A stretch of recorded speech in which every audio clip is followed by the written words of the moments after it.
और अपने दर्शकों को जरा डिफेंस बजट से जुड़ी हुई बड़ी खबर बता दें, क्योंकि इस बजट में डिफेंस एलोकेशन बढ़ाया गया है जैसा कि उम्मीद की जा रही थी। अब डिफेंस पर बजट बढ़ाना यानी जो उम्मीद डिफेंस सेक्टर से जुड़े हुए लोग कर रहे थे उसी के मुताबिक अगर डिफेंस एलोकेशन बढ़ाया गया है सर, तो क्या लग रहा है आपको ये जो डिफेंस पर एक्सपेंडिचर बढ़ाना है, क्योंकि हमें पता है कि हम अपने लिए बहुत सारे डिफेंस इक्विपमेंट खरीद भी रहे हैं और आत्मनिर्भर भी जो मैन्युफैक्चर कर रहे हैं उसके लिए भी इसकी ज़रूरत है। डेफिनेटली इससे बहुत ज़्यादा देश में मेक इन इंडिया के तहत जो वेपन सिस्टम बन रहे हैं, अभी तेजस 1A इंडक्ट हो गया है और अगले 3 साल में तेजस मार्क 2 भी बनने वाला है। सबसे बड़ी बात है एयरफोर्स पॉइंट ऑफ व्यू से अगर देखें तो हम चाहते हैं कि AMCA advance medium combat aircraft जो कि भी डिज़ाइन स्टेट पर है वो अगले 5 साल में प्रोटोटाइप बन जाए। तो इस डिफेंस बजट में जो कैपिटल लेआउट और खासतौर से डिफेंस R&D पे जो जोर दिया गया है वो बेहतरीन है, काबिल तारीफ है। हमारी सबमरीन्स को लेकर कई सवाल उठाए जाते हैं सर, अब पनडुब्बियों पर जो है खर्चा वो बढ़ाने की बात कही है। सुचरिता देखिए, मैं आपको बताऊं, सामरिक जो आहटे हैं, जो चुनौतियां हैं, उन आहटों को चाहतों में बदलना सरकार के लिए मुश्किलात खड़े करता है। लेकिन आज का जो कंटिनेंटल शिफ्ट है हमारा मैरीटाइम शिफ्ट के ऊपर, हमारी जो चैलेंजेस है PLA नेवी की एडवर्सरीज की हमारी इंडियन ओशन में, उसको देखते हुए न्यूक्लियर सबमरीन्स की जरूरत है। INS अरिहंत हो, अरिगट हो, अरिधमन हो, अरिसूदन हो, या बैलिस्टिक सबमरीन्स हम लगातार बना रहे हैं जिन पे करोड़ों का खर्चा है, लीड टाइम होती है, इसके लिए एलोकेशंस बहुत जरूरी है। पर इसके साथ साथ लगातार जो PSUs हैं, पोर्ट्स, आपने मैरीटाइम सेक्टर की बात की है, फिशरी सेक्टर की बात की है, आपने ब्लू इकोनॉमी की बात की है। इस बार पोर्ट्स एंड हार्बर्स, हमारे सचिव थरूर जी कह रहे थे, बेलिंजम पोर्ट जो 16 फीट का एक बड़ा जो पोर्ट बनाया गया केरला में, सारे इनलैंड वाटरवेज को जो जोड़ा जा रहा है, इनोर में विशाखापट्टनम की, मद्रास के नीचे जो पोर्ट बनाया गया, हम हाइफा इजराइल तक जा रहे हैं, हम दूर तक जाने की कोशिश कर रहे हैं। हमने मिडिल ईस्ट के साथ कॉरिडोर बना के यूरोप तक हम वो लेगेसी स्थापित करना चाहते हैं यूरोपियन कंट्रीज के साथ, क्योंकि हमारा सारा माल 94% जो वॉल्यूम है वहीं जाता है। और सारी यूरोपियन कंट्रीज अपने रक्षा बजट को बढ़ा रही है। एक बार जनरल सेवात से जल्दी से एक बार पूछ लेती हूँ सर। देखो, एक सच्चाई है कि इस बार एक बड़ी इंपॉर्टेंट चीज है, make in India make for world. यही नहीं कि जो सामान हम खुद बनाते हैं अब पूरे वर्ल्ड में बेच पाएं। देखो, 24,000 करोड़ का हमने पिछले साल भेजा था, अब की बार सुनने में आया कि 40,000 करोड़ का ये एक प्रकार आपका टारगेट है। आप देखें, यहाँ ब्रह्मोस मिसाइल है, वो है, तेजस मार्क 1 की डिमांड है, आकाश तीर की डिमांड है। और एक बड़ा इंपॉर्टेंट चीज़ है, आज की तारीख में ऑपरेशन सिंदूर ने आपको सिखाया है कि 4-5 वेपन बहुत इंपॉर्टेंट हैं। ड्रोन्स, एक लॉटरिंग अम्यूनिशन, साइबर वारफेयर, आपका आर्टरी के गन्स और उसकी अम्यूनिशन, और लाइट टैंक जो आपको लद्दाख के लेंदे। कहने का मतलब ये है कि इस बार कि जो आपका बजट है वो 2% से ज़्यादा है जो कि GDP का, और मुझे लगता है इंफ्रास्ट्रक्चर पे बहुत जोर दिया गया है, न्यू एक्विजिशन, मॉडर्नाइजेशन पे, और जहाँ पर भी हम ट्रांसफर ऑफ टेक्नोलॉजी कर सकते हैं वो करेंगे। जो सामान हम खुद नहीं बना सकते, 75% जो सामान है भारत के डिफेंस का वो खुद बनेगा। और 2 कॉरिडोर बना चुका है देश के अंदर अभी, जो एक नॉर्थ में और साउथ में, जो कि यूपी और साउथ में तमिलनाडु, 2 और प्लान है, एक ईस्ट के अंदर असम में और साउथ में गुजरात में। तो इंडिजिनियस मैन्युफैक्चरिंग को सीधे सीधे प्रोत्साहित किया गया है, उसके लिए बजट एलोकेशन है, पनडुब्बियों के लिए, सबमरीन्स के लिए, रफेल के लिए। स्वयं कुछ बड़ी चीजें दर्शकों को बता दें, मिडिल क्लास के लिए इस बजट में क्या है। मध्यम वर्ग को बड़ी राहत है, सरकार ने विदेश घूमने के शौकीनों को बड़ा तोहफा दिया है।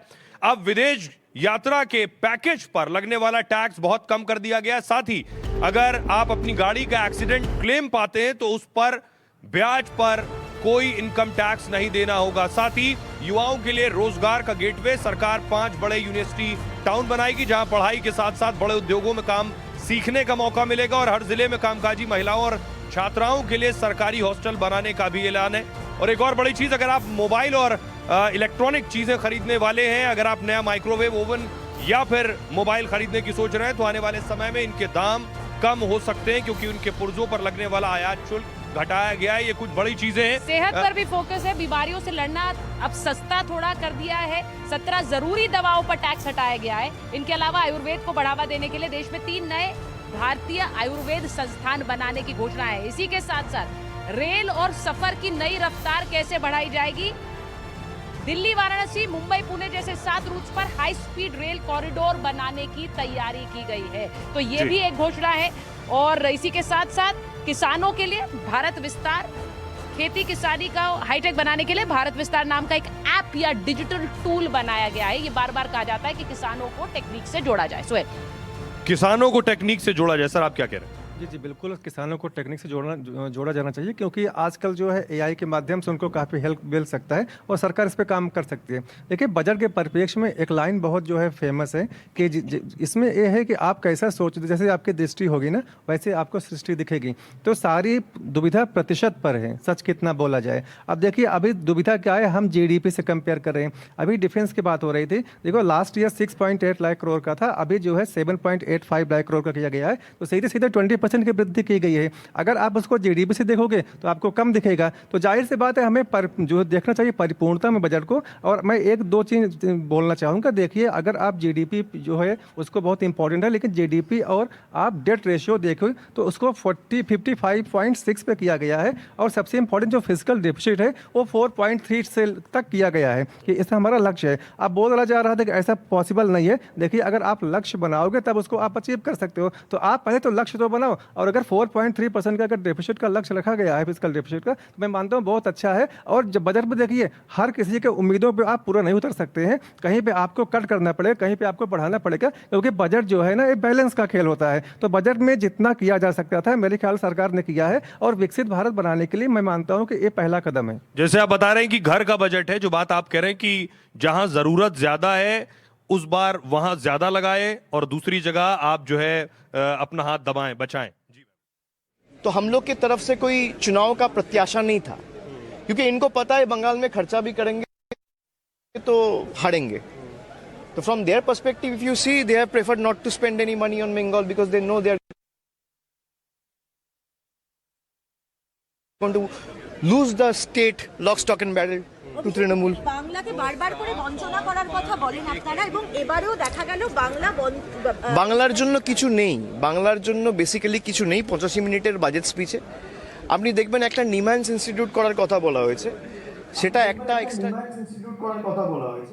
तो आप अभिषेक बनर्जी को सुन रहे थे। अभिषेक बनर्जी कह रहे हैं कि बंगाल के लिए कुछ नहीं है, क्योंकि इन्हें पता है बंगाल में नहीं जीतेंगे, इसलिए बंगाल के लिए कुछ नहीं है। राजनीतिक पलटवार है जी।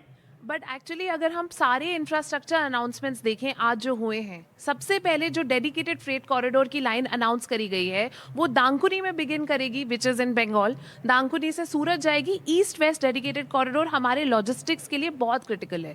दूसरा ये कहा गया है कि हमने अगर अर्बन इंफ्रास्ट्रक्चर फंड को देखें, टियर 2 और टियर 3 सिटीज़ में अर्बन इंफ्रास्ट्रक्चर फंड की इन्वेस्टमेंट्स को भेजा जाएगा। इसके लिए सारे स्टेट्स बेनिफिट करेंगे एंड बंगाल भी बेनिफिट करेगा। और तीसरा, अगर हम देखें, अगर इंफ्रास्ट्रक्चर की बात करें, इस बार कॉरिडोर पे कॉरिडोर अनाउंस हुए हैं। Urban infrastructure, railways and waterways.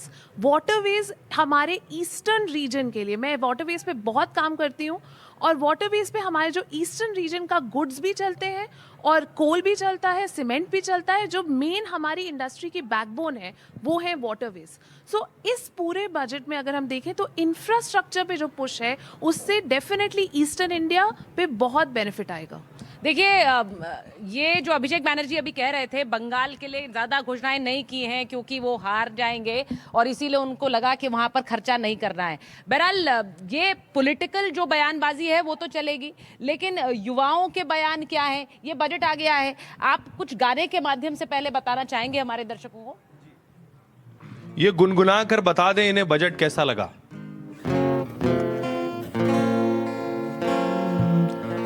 Okay.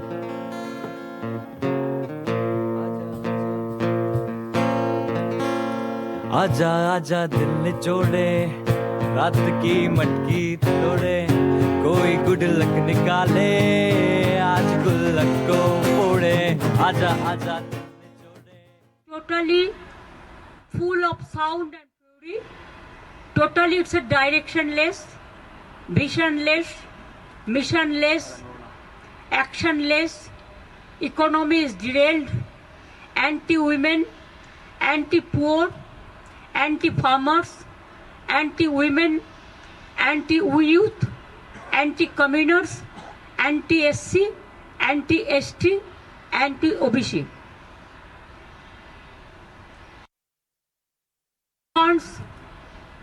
Education subsidy declined, social security subsidy declined, fertilizer subsidy declines.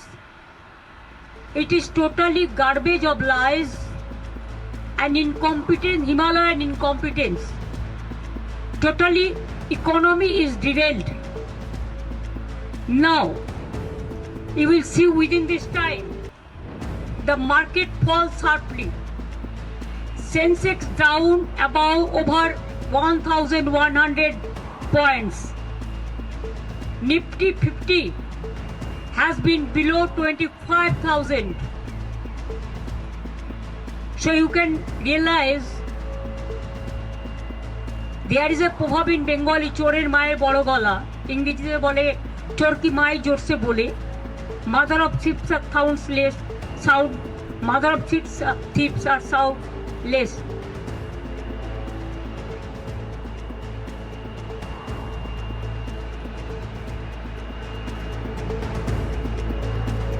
Now, for Bengal, what they have given? Nothing. Talking big. কিছু দেয়নি। যে ফ্রেট করিডোরের কথা বলেছে ডানকুনি থেকে, ওটা আমার রেলওয়ে বাজেটে 2009 I place the budget. There you will see I have mention about Dankuni and Amritsar. That is not there pending about this 15 years. Number 2, regarding 3 corridors they announced, we have already announced 6 economic corridors. It will include Dankuni to Bardhaman, to Bakura, to Durgapur, to Purulia. Other is Kalyani to Bardhaman, Birbhum, Malda, Siliguri, Kuch Bihar. Other we have announced 6 economic corridors which will cover throughout the country, throughout the state. So what they said about 3 corridor, that is absolutely garbage of lies, blatant lies. It is already on process and we have started working there, and already we will see that in Jungle Mahal, Jungle Sundari project in Purulia, for this economic corridor 72,000 crores are going to be invested, and already there are so many people, they are setting investment, they are setting their cement hub. Now Bengal have become cement hub, the coal hub, the leather hub, the skill hub, even the Amazon Flipkart, like this, all are doing business side of this Dankuni, Kalyani and other place. So it is already started. They have not given a single paisa to Bengal. Only one tax is there, GST. They are taking away our money and saying big talk. They are giving us money. It is our money. Now only one tax is there.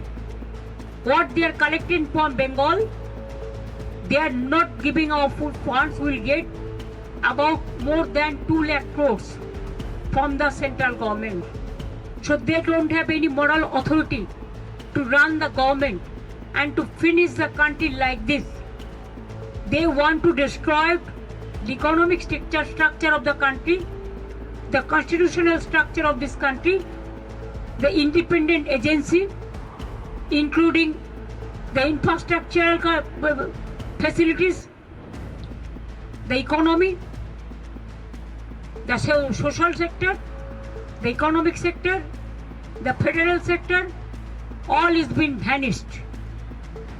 Only talking too much and less work.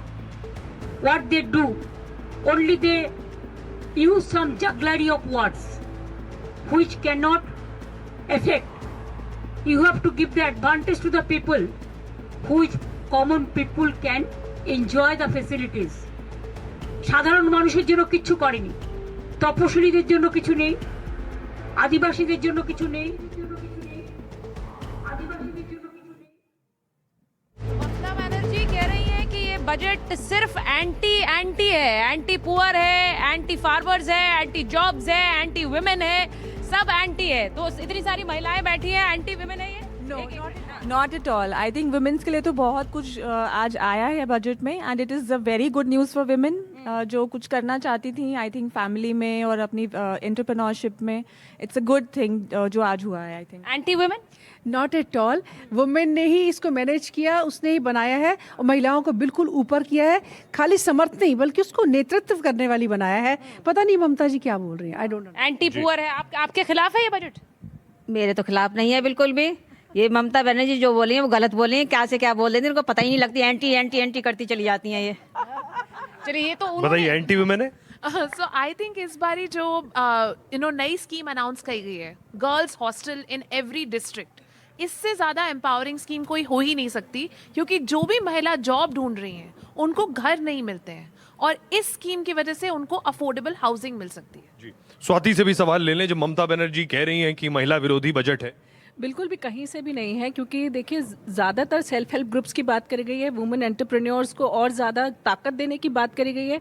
और देखिए जिस तरह से अभी विश्व है कि हर रोज़ Trump एक नए कदम ऐसे उठाते हैं कि हम वर्ल्ड वॉर 3 की तरफ और करीब हो जाते हैं, इकोनॉमिक स्लोडाउन्स की बात आती है, वहीं बीमारियाँ और बढ़ने की बात आती है, तो भारत ग्लोबल सप्लाई चेन पर डिपेंड ना करे, भारत आत्मनिर्भर भारत हो, इसकी बात हो। देखिए उदाहरण के तौर पर जब कोविड हुआ तो हम सबको भारत की ही कोविड वैक्सीन लगी है और उसी ने हम सबको बचाया।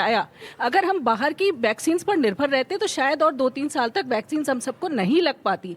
तो भारत कैसे ऐसे वक्त में रेजिलिएंट हो, सेल्फ सफिशिएंट हो, इसके लिए लगातार प्रयास हो रहा है और वही फोकस इस बार बजट में दिख रहा है। तो मेहमानों को आपने सुना, एक बहुत ही छोटे से ब्रेक का वक्त हो रहा है, कहीं मत जाइएगा।